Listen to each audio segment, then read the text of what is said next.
everybody. It's Dave Williamson, host of the Meet Dave podcast. We're excited to have all these new episodes up and rolling. I know we were on hiatus for a long time, but we are officially back. I think it's safe to say now. We're going to have all these episodes up on YouTube. Please leave comments. Please subscribe. Please rate. Do all that good stuff. Or you could just pull the audio version from all of the podcast platforms. If there's one we're missing, let me know. We'll get it up there. Please follow along on social media at Dave W Comedy and on Instagram, Twitter, Dave Williamson on Facebook, obviously. If you'd like to buy some Meet Dave all-purpose rub, go to davewilliamson.com. Also, check out my tour dates there. I'm coming to Indianapolis. I'm coming to St. Louis, a bunch of other cities over the next couple of months. If you are a barbecue person, influencer, or if you have a restaurant or a pop-up and I'm coming to your city, let me know. We can maybe do a collab. I've been selling barbecue at a lot of my shows, and we've been doing a lot of barbecue stuff incorporated with the comedy clubs. So hit me up if you live in any of those markets, or if you want me to come to your city, hit me up. I'll let you know how to make that happen. Today's guest, I'm pretty excited. He is the Burton in Bear and Burton's W sauce. It's only been in the market for a few years. They're absolutely crushing it. I love this stuff. Was excited to have him on. I think you're going to really enjoy hearing about this product. So without any further ado, meet Burton Young. Burton Young from the W sauce is our guest today. And I just met you a couple years ago during the pandemic and have been really impressed with the product and just your story in general. So I was excited when I was bringing back the podcast. I knew that I wanted you to be one of our first guests because I just really think your story is really cool, man. That's awesome. Thank you. Thanks for having me as well. Yeah, it's been a cool ride. You know, this whole thing came about because of the pandemic. It's kind of funny how it happened, but it's a 100-year-old family recipe for Worcestershire, and you know, my family's been trying to bring it to market forever. But let me tell you, the Worcestershire is not a very sexy item to bring to market. It's very hard to even fathom how you're going to do it, right? So we during the pandemic, we were bored. Me and a buddy Bear, we played with my family's recipe. We put it in a bottle. We got it to market, and it's been a crazy ride, man. It's been absolutely nuts. Now, you and Bear both were living in Key West as fishermen at the time, right? Yep. Yeah, we were both professional fishermen in Key West, and the pandemic hit. They shut us down there. Not a lot of people know, but nobody could get into the Keys. They wouldn't let anybody in. So we spent the first 3 months drinking and fishing, and we got about bored with that. The fishing was great. Nobody's down there, so I mean, it was amazing the amount of fish we were catching. And after about 3 months of that, we got bored with it and started playing with this recipe. And it's like I said, it's a 100-year-old family recipe for Worcestershire, and everybody loved it. We've always made it for friends and family. It's been something that, you know, every winter time the family breaks out the big pot, opens up all the windows because it'll stink your house to no end, and starts cooking it up. And everybody would come over and get it. They'd all bring their liquor bottles over. They'd all bring empty Patron bottles or empty whatever liquor bottles they had. We'd fill up their bottle and they take it home, and that'll have to last them for the year. So to see it doing what it's doing, you know, now that it's in a bottle, it's crazy how fast it's growing. I mean, we made 43,000 bottles about a month ago. They were gone within a week. Jeez, it's pretty cool. And dude, that's the most impressive thing is that I know you're blowing up because I see it in everybody's Instagram videos. All the barbecue influencers are using it, and it's not because they're like a paid sponsor or you're a paid sponsor of them or anything like that. It's just literally people love the product, and that's why they're using it. So that's the best compliment you can get is when people who know food and are into this space are plugging your product and you didn't even ask them to. They just found it and naturally like it. And it's the best kind of advertising. I worked for Red Bull out of college, and at the time Red Bull was brand new in the United States. Nobody knew about it. And they taught us, like, we're not going to pay to sponsor anything, but we will give anybody who wants free product, basically, if it's something we believe in. And they got all this organic advertising. Like, they would never pay to have an advertisement in People magazine, but they would make sure Britney Spears tried Red Bull, liked it, and then they would get there'd be a paparazzi photo of Britney holding a Red Bull, and they were like, that's the best advertisement we can get. And you guys, whether it was intentional or not, have created that just by having a product that people dig. Yeah, no, it's cool how the barbecue community got behind us. It's crazy to see what online can do, right? Especially in the food industry. Everybody, you know, somebody comes out and says this tastes good, everybody buys it. I mean, it's a food item. You know, you don't want life's too short to eat bad food, is what I always say. Yeah, and sauces don't always get that rep too, because sometimes people look at sauces as a bad thing because they're like, let the food stand on its own. Like my dad was addicted to A1 steak sauce, still is to this day. My dad, when I grew up, I never knew that you shouldn't put A1 sauce on a steak. You know, I thought that was what you did if you were a man. And I was in high school and I went over to my buddy Harry Brodigam's house to have dinner, and his dad's Nicaraguan, and made these beautiful like churrasco steaks, and then made some chimichurri. And I'd never had chimichurri before. And so they put this steak on my plate like that. They're like, Dave, do you want this chimichurri? It was green. I go, I don't want to put vegetable sauce on my steak.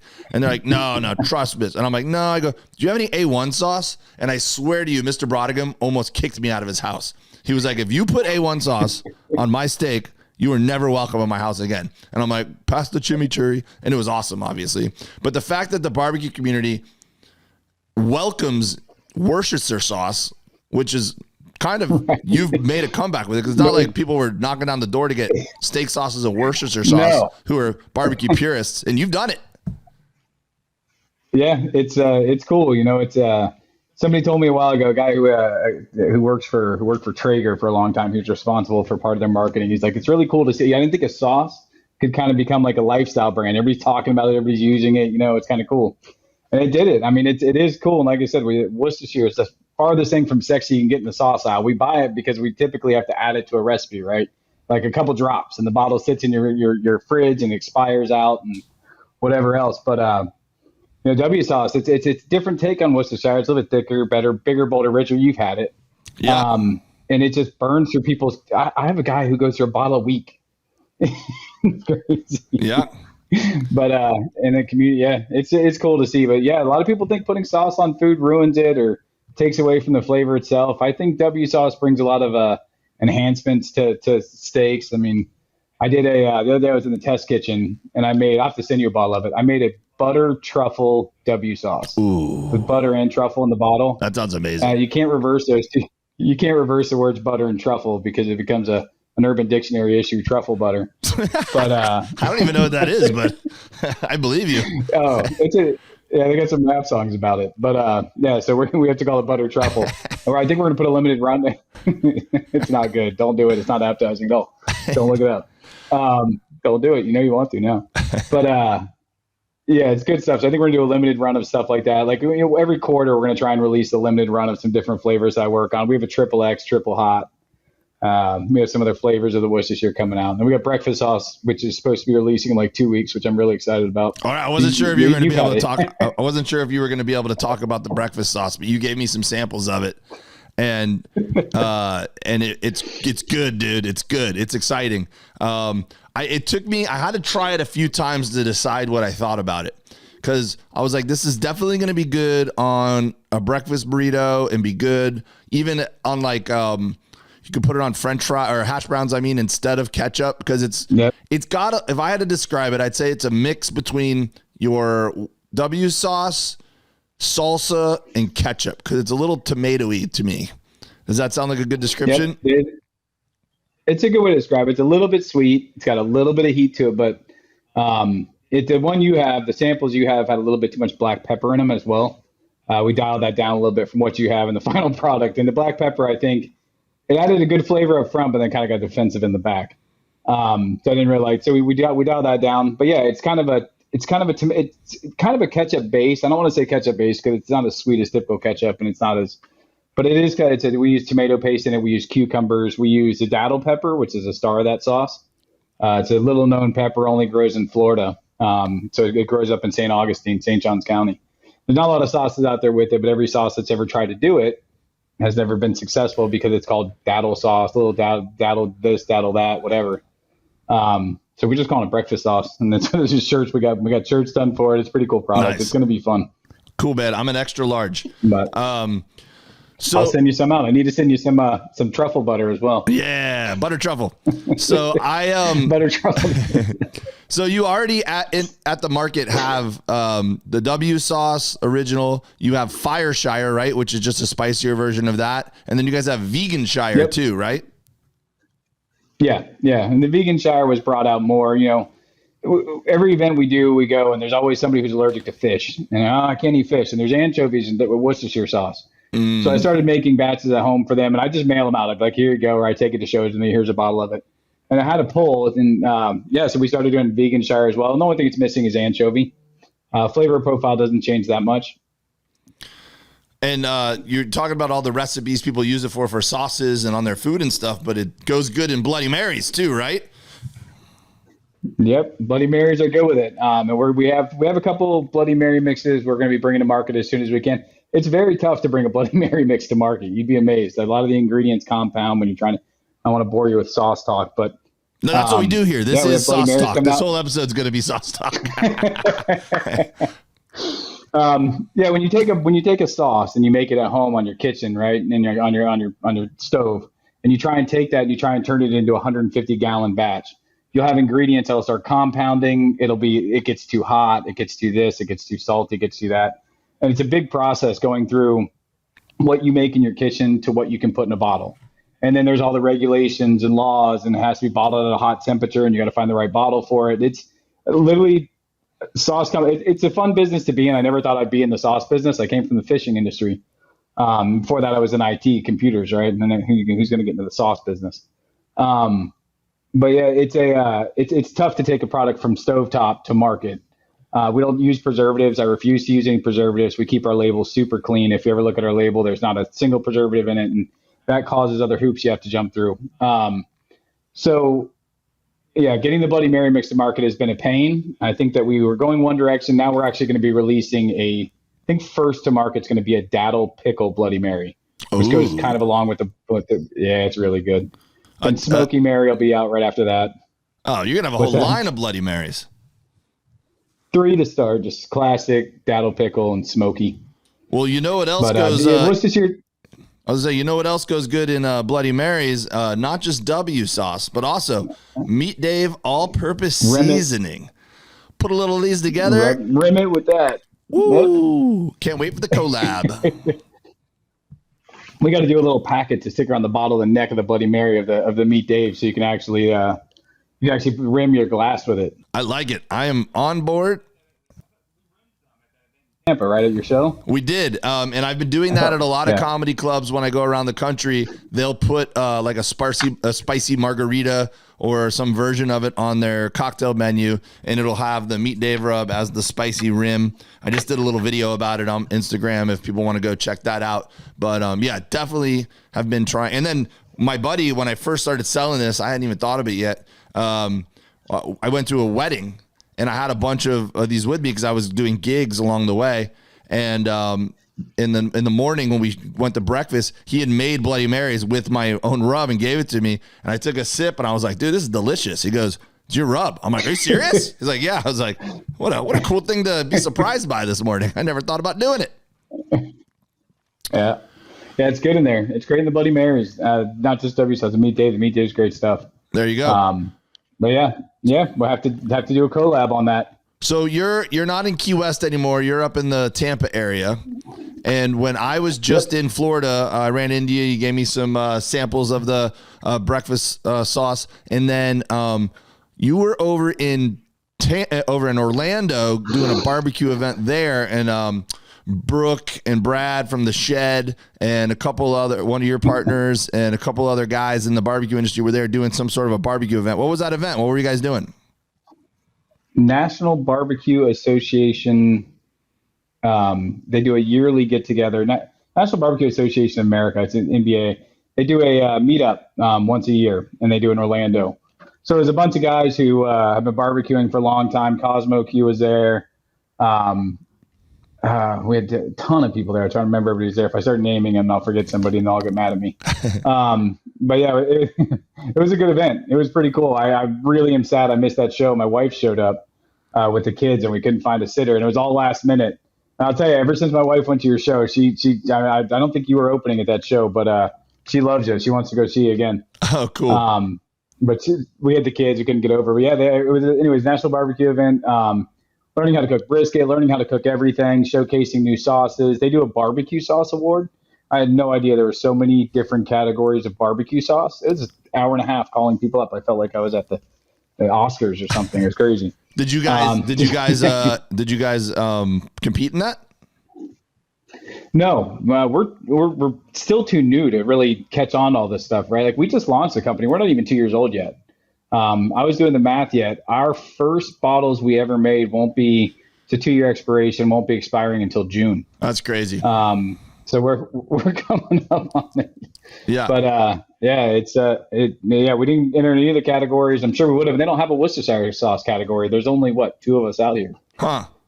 Sounds like you'd be a shoe-in. Who make Worcestershire? So right? I could win all 5 spots. It's crazy though. Like you're saying that you're that new of a company and you are, but when you go into so many of the stores, like you're on the shelves, like prominent spacing, like you've probably eclipsed like the so many hurdles that most sauces and rubs go to the market it takes so much time to get in those spaces, and you guys have just done an amazing job getting there so quickly. Thank you. Yeah, it's social media, man. Social media, the way we all interact and connect nowadays is so fast and so quick.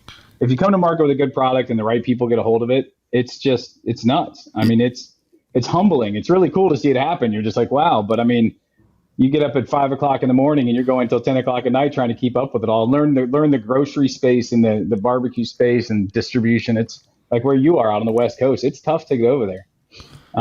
We're working hard to do it. I've Elliot, the guy you met, he's up in Oregon right now, and he's bringing on some new retailers up there and trying to get some distribution up there. So it's crazy. But we're in 5 countries as well. We get in other countries faster we get to the West Coast.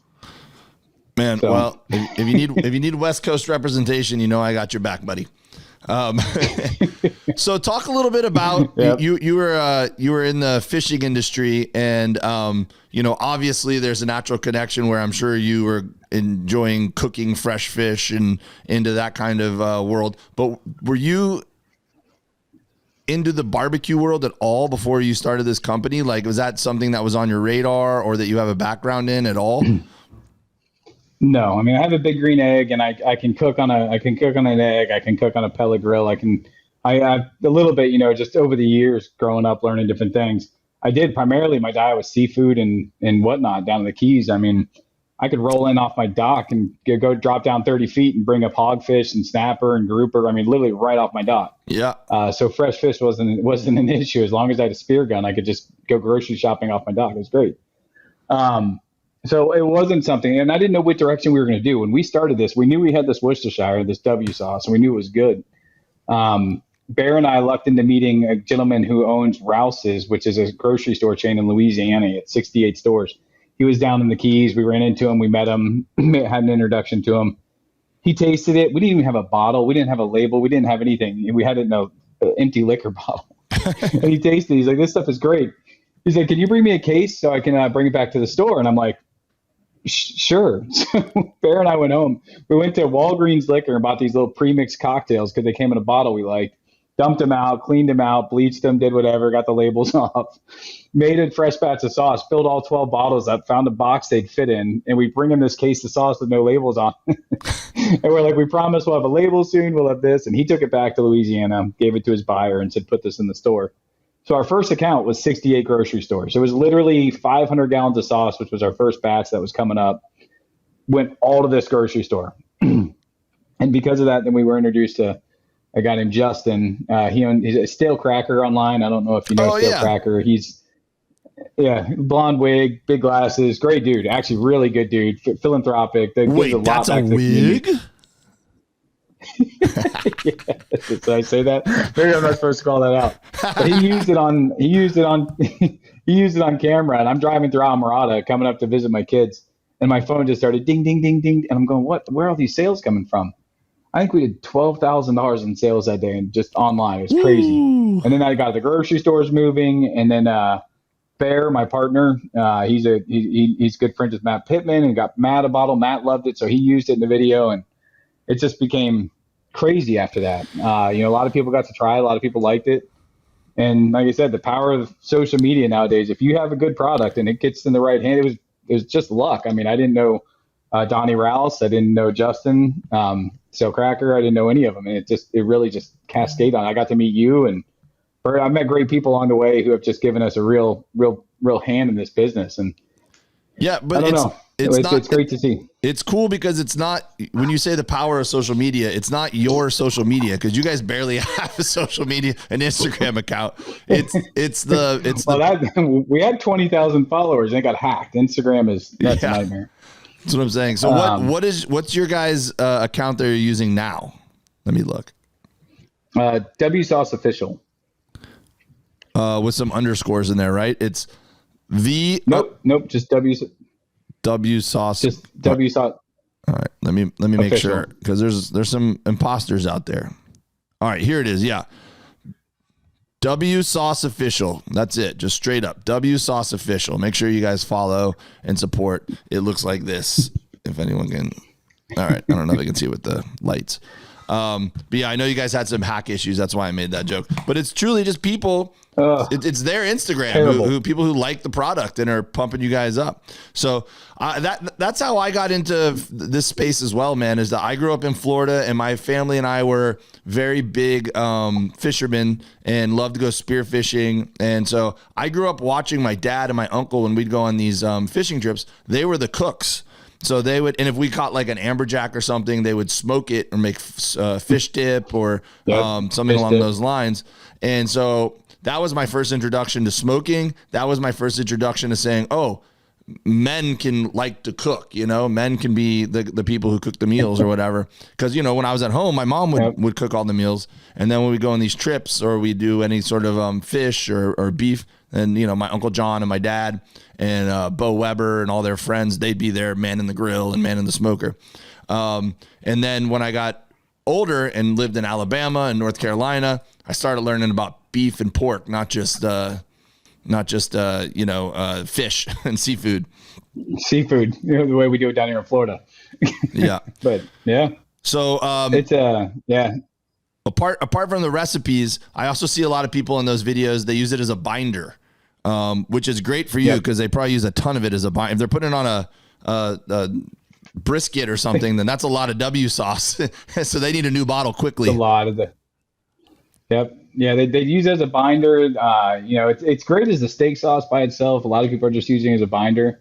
One of my favorite things to do is make a compound butter with W sauce, garlic, and just butter. Let it get to room temperature, mix it all together.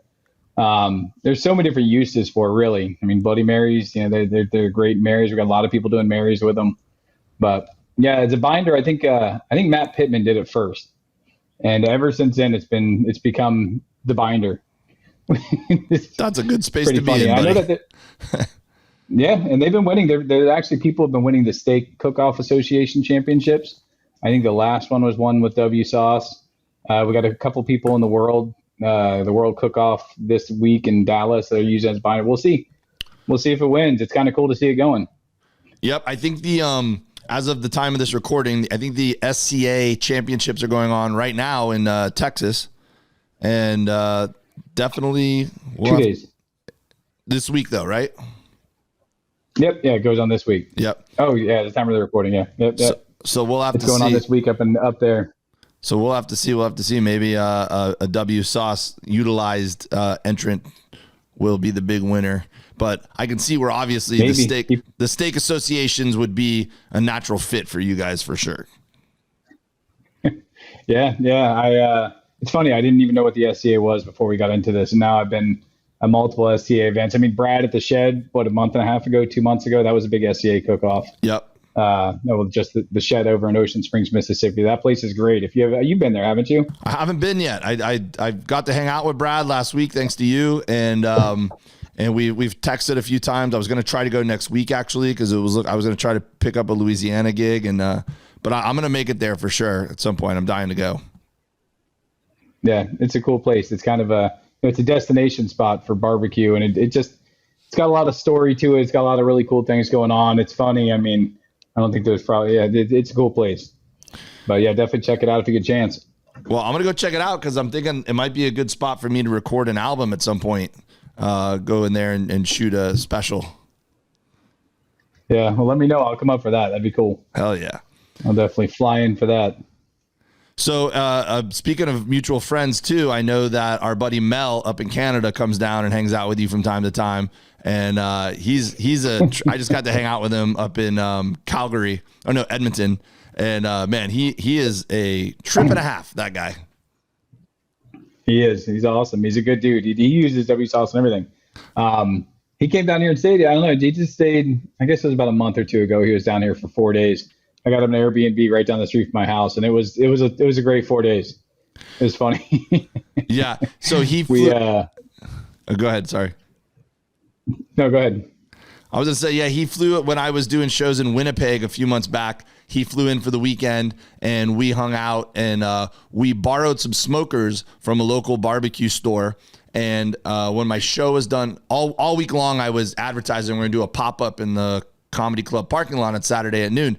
So then when Mel showed up, we went into this barbecue store, and they loaned us some smokers. And we were like, hey, instead of moving these big smokers from the barbecue shop over to the Comedy Club, can we just cook in your parking lot? And they're like, yeah, sure. So and it also felt like less chance we'd get stabbed over there as well. So I finished my show Friday night, and then me and Mel went over to the barbecue shop, and we stayed up all night long, drinking whiskey and smoking cigars and cooking pork butts and briskets. And we made some picanha for us to snack on throughout the night. And then the next morning we caught a few hours sleep. And at noon, we started a barbecue pop-up in front of the Comedy Club, Rumors Comedy Club in Winnipeg, and had a blast. A bunch of people came out, bought our barbecue, the Dark Side of the Grill and Meet Dave collab. And then we had cooked so much, we had plenty to give to the kitchen as well. So they put it on the menu that night, and they did pulled pork nachos and brisket sliders on the Comedy Club menu. And they were like, dude, we've never sold more nachos in our life. And they sold out of the brisket sliders in the first show. They didn't have enough for the second show. So it was really cool. And so he just came out too. I just went with Bert through Edmonton, did a big arena there.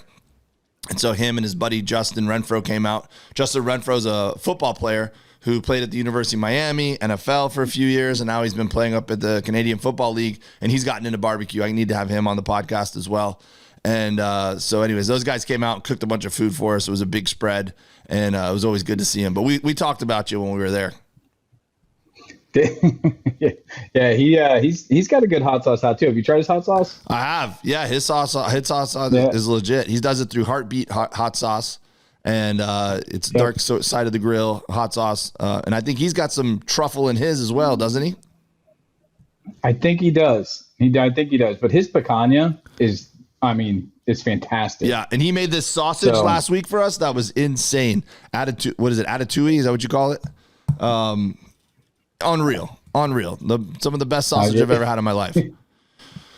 Yeah, he knows what he's doing. He can cook. He can definitely cook. Yeah. But I'm trying to get him down here soon. I think he wants to move to the States, actually. Oh, he definitely wants to move. No, not to the States. He wants to move to Florida. You guys have spoiled him down there. You and Barbecue Buddha and all these guys down there now. Yeah, you're not going to be able to get rid of him, dude. He's going to be your neighbor in no time. Well, you're from here. It's a hard place to leave, man. Florida's a great place. I love Florida, man. I'm from Miami, born and raised, and I miss the fishing is what I miss the most. Going to the Bahamas and going to the Keys and spearfishing. That's what I miss the most, to be honest with you. I told you, if you ever want to go, come down to Key West. I'll take you out. Well, I'll be there sooner rather than later. Yeah, I think September. I'm going to be down that way, so I'm going to take you up on it. I'll go down for September? Yeah, I think September. We're going to do some shows down there. Awesome. You gotta let me know. Give me a little bit of heads up. I'll try and schedule some stuff for you, because I think we're going to be down there. My wife and I are getting a house in there for August and September. We're going to be back down for at least a month or two. Okay. We'll make it happen for sure. So before we get too far past it, I want to revisit, the recipe that's been handed down for generations, because the story that you've told to people is that it was legit just that, like in a movie when they find Nana's old recipes in a dresser, a wardrobe cabinet or something, and it was tattered and there was ingredients crossed off and you had to fill in some blanks with it and you had to pull some of your relatives to fill it in. It truly went down like that, huh? Yeah. Yeah, and the recipe it's funny because it was tattered. My mom had it. It was just tattered and it was beat up and things had been crossed out. And there was little things like, I remember the anchovy on the recipe itself was doubled over what you should put into it. And she forgot to tell me that. And there's all these different pieces of it that were just, that everybody had kept a little secret of it. So the first time I bring this recipe down to Key West, Bear and I, and we tried to make it, and there was way too much anchovy. It was disgusting. It was offensive how much anchovy was in it. So we called, and they're like, they called around, and they came back and they're like, oh yeah, too much anchovy, that recipe. We don't do that much. We put it in there. But yeah, I watched my grandma make this stuff when I was in diapers. It's been around for a long time. I'll never forget the smell of it. But when I was a kid, it's just because when you cook it, it is offensive. It tastes good, but when you're cooking it down and you're putting it together, it's a pretty offensive product. See, Nana did that on purpose. She knew what she was doing. She was protecting the recipe. If anyone ever got their hands on it, they would double the anchovies and make it smell terrible. And then everyone would be like, we don't want this recipe. But people who knew that was written wrong on purpose to just half the recipe. Half it. And it was funny. So yeah, it was definitely a family thing. And it's so funny because the whole family, like I'll bring my mom to events sometimes, and it's crazy that we'll set up our tent and we just get flooded with, oh my goodness, this is the best stuff in the world. I put it on this. People come up and they tell you what they do with it, or they hand you a sauce that they've made that it has W sauce in it, and it's phenomenal. My mom will just sit there and you'll see her tear up, because her mom's not around anymore to witness it, and it's just cool to see it happening. And like I said, my whole family for the longest time have said we're going to bottle this sauce, and I think it's I think if we would have tried to do it before, social media and the internet and everybody, it wouldn't have worked. It would have been a small town, go to a farmer's market set up. But just people getting behind it and pushing it, and the social media just took it out there. But I have a picture of that recipe somewhere. I think it's on my phone. I need to dig through there and actually put it up so people can see exactly I have to blur out the ingredients, but see the paper and the condition it's in. Even if you have the ingredients, it is a tough sauce to make, and finding people to make it for us was really tough because it's not just, blend some ingredients together, get it to 180 and bottle it. There's a lot of process that goes into it. So, but yeah, that's how it came to be. It is a true family recipe. Yeah, that's cool, man. I'm sure there's so many people out there for generations who have those things in their family. You see it on Shark Tank all the time. Like, oh, it's an old family recipe and blah, blah, blah. And just because it's a good product or just because it's a good story doesn't mean it's going to be something that's going to work in the market or have people attached to it that are going to see it through. And, a little bit of luck, but also, a lot of hard work. You've made it happen, dude, in an impressive time. So it's a great story, man. And I'm just a big fan of what you've done, you and Bear. And I appreciate it. Does Bear feel like a sham ever since it's not his family recipe? He's got equal billing on there.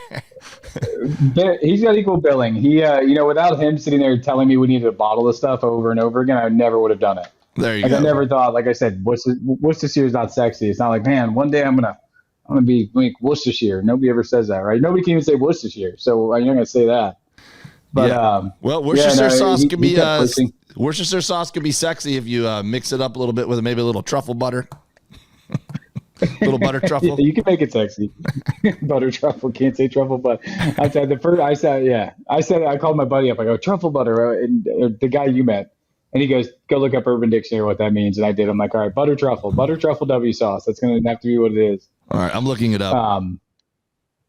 It's not. It'll be as far away from food as you could ever want it to be. It's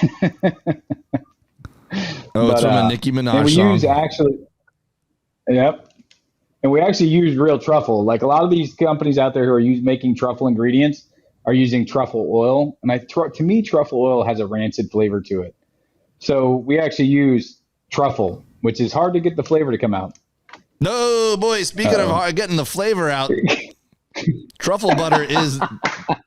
Have you ever heard of this before, Luis? It's all about the flavor. It's not a good one. It was all over high school. Was it really? I mean, not physical truffle. What? Just people talking about it. It was on the lockers. It was everywhere. It specifically, it says, without cleaning it off. All right. Well, learn something. You always learn something new on the Meet Dave podcast. I think if you're over 30, you probably don't know what it means, but yeah. I think you should lean into it and call it truffle butter, to be honest with you. I think I honestly have said we should totally do that. Lean into it, just call it truffle butter, and it'll spread like wildfire. You'll get all sorts of viral attention off that one. There's so much sexual innuendo in barbecue team names and all kinds of barbecue jokes and stuff. So yeah. I don't think the grocery stores. That's one thing we're getting into now is we're getting into a lot of grocery stores. I just can't imagine, going into Publix and seeing truffle butter W sauce on the shelf. But I think Nana would be proud. That's funny. But the recipe, it's all the same recipe. We just take a little salt and add the butter and the truffle, and yeah, it's pretty cool. Well, I'm excited for that, man. All right, so just so people know, let me read the ingredients in here. Not that that's exciting podcasting, but I think you'd mentioned earlier some stuff I was surprised to hear about. So distilled white vinegar, brown sugar, diced tomatoes, onions, salt, assorted spices, fresh garlic, cayenne, habanero pepper, fresh anchovy, and something called xanthan gum.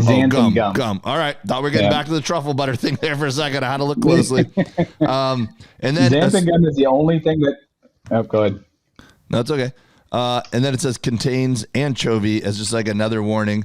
And assorted spices, that's where you keep the secret a little close to the chest. I mean, obviously the amounts and the process, but when that's where you're just like, we're not going to tell you which spices. No. That's what makes it work. That's what brings it together. So we got to leave that part out. The xanthan gum is the only item that is not in the original recipe, by the way. And that is, it's not a preservative. It's actually a naturally produced product, and you can get it non-GMO. And we make sure we source really good gum. But in making sauce, one of the things going from cooking sauce to actually bottling it is cook times. You don't have those cook times. So a lot of sauces have reductions, and this one does too, where you put all the ingredients together and then you cook it till it reduces down. You can't reduce it. So you have to get your ratios right on everything, and then you have to add xanthan gum as a thickener, and it holds everything together and keeps it from separating in the bottle. When you cook things, it emulsifies them when you cook sauces typically, and that keeps them from separating. And there is not a kitchen in the world that will give you any time in their kettles. It gets very expensive to actually cook it. They get it to temperature and then they bottle it. Ours, they get it to temperature and they hold it, but they can't hold it as long as they should. It would cost me, that stuff would be $50 a bottle. Yeah. We don't want that. So you have to, if you notice sauces, all of them have xanthan gum in it. It's an additive that you're just forced to use based on commercial practices. Gotcha. That you can't get around. Gotcha. But, see, that's the kind of sauce talk I was looking for right there. Well, dude, tell me, let everyone know where they can find it. I know it's in a lot of stores and stuff, and you can't list them all off, but the website and stuff like that. Yep. And the easiest way to figure out where they can go pick it up, because you're going to get a big bump off this podcast. And then in closing, after you tell us that, I want to know one of your favorite recipes with W sauce, and we'll leave people with that as a teaser so they feel like they got to go out and buy it and make that recipe. All right. thewsauce.com is our website. You can go to our store finder there. You can put in your zip code. You can find a store that carries it. You can also find us on Instagram at WSauceOfficial. Facebook is the W Sauce, and that's all of our links. But we do have a lot of great retailers that are carrying it. We're trying to get it everywhere to get down on that shipping cost. Or Amazon Prime also. We are on Amazon Prime. Favorite recipe with W sauce, I was talking about it earlier. I like to make the compound butter with W. Take butter, let it get to room temperature.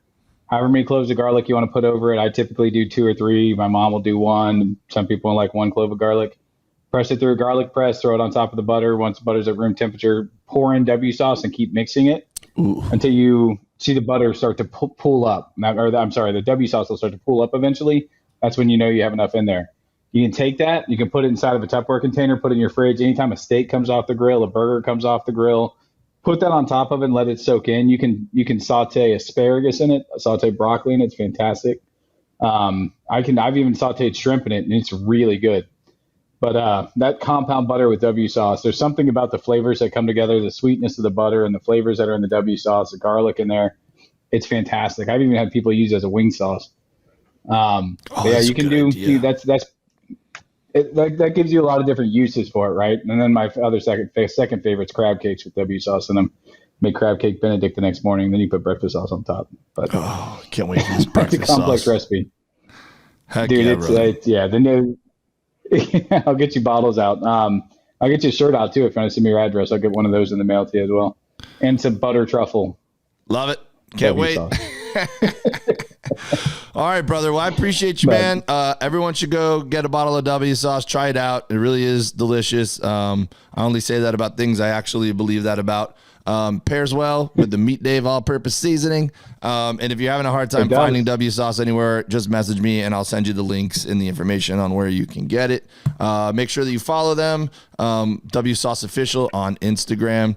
And I really appreciate you, Burton. Say hi to Bear for us, and you guys keep kicking ass over there, man. Yep. Thank you so much, man. Y'all have a great day. Really appreciate everything. You got it, bud.